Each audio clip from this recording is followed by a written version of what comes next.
I'm gonna work on getting those 2 broken bolts out. That's Steve's 72. Here we go. All right, this little doodad right here on my drill, it'll get you in there a lot tighter than any angle drill you can really buy. Works wonders for doing things like this, getting in, taking care of the broken hardware down yonder way. See, I'm kind of centered up on that one already, and that one too. So we're going to use this little bit, get it as close to center as we can, drill it nice and carefully, and then step up a couple sizes, and then eventually heat and quench time. You know, that's like the story of the day, heat and quench.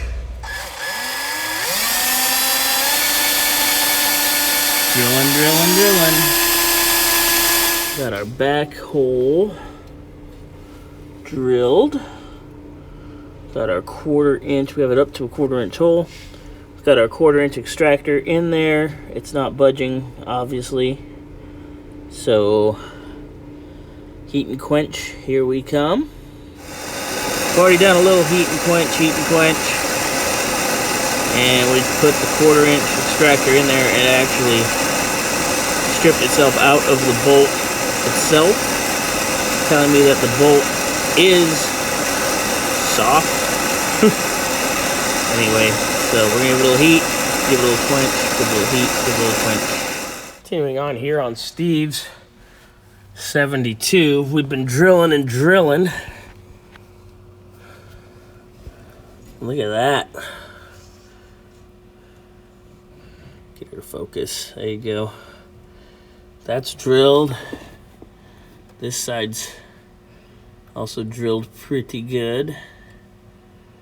We're going to continue on. I'm trying to drill this one all the way through so I can get the extractor in there nice and deep and try to get that bolt out. This one, we're going to attempt to tap the hole first. And then if that doesn't work, we're going to do a time cert or maybe even a helicoil. I prefer time cert, of course, but tight squeezes and all, we'll see. So I'm going to keep drilling. Check back in after I get this drilled through, maybe get the extractor in it and see where we're at. Right. Look. Hallelujah. Hallelujah. Hallelujah. Hallelujah.